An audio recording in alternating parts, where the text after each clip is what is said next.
Hi friends, నమస్తే అండి. దొండకాయ కర్రీ ఇలా చేసుకోండి. చాలా అంటే చాలా టేస్టీగా ఉంటుంది.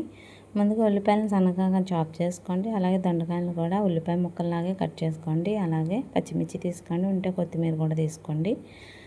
ఇంకా హోల్ గరం మసాలా పేస్ట్ ఉంటే తీసుకోండి, లేకపోతే అల్లం పేస్ట్ అయినా పర్వాలేదు. ముందుగా స్టవ్ ఆన్ చేసుకొని బాండీ పెట్టేసుకొని 3 స్పూన్స్ ఆయిల్ వేసుకుని మన ఉల్లిపాయ, పచ్చిమిర్చి, కొత్తిమీర కూడా వేసేసుకొని బాగా ఫ్రై చేసుకోండి. ఆ తర్వాత అది వేగిపోయిన తర్వాత హోల్ గరం మసాలా పేస్ట్ వేసుకుని కొంచెం ఫ్రై చేసేయండి. అది పచ్చివాసన పోయిన తర్వాత మన దొండకాయ ముక్కలు కూడా వేసి ఫ్రై చేసేయండి. దొండకాయ ముక్కలు కూడా మాగుతూ ఉండగానే ఉప్పు, పసుపు కూడా వేసేసుకోండి.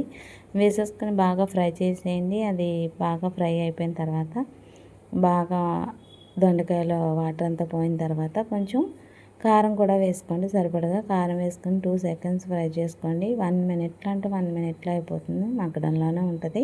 తర్వాత కారం వేసుకున్నాక తగినంత వాటర్ వేసుకోండి. ఇదంతా ఉడకాలి. ఉడికితేనే మన కర్రీ అనేది రెడీ అయిపోతుంది.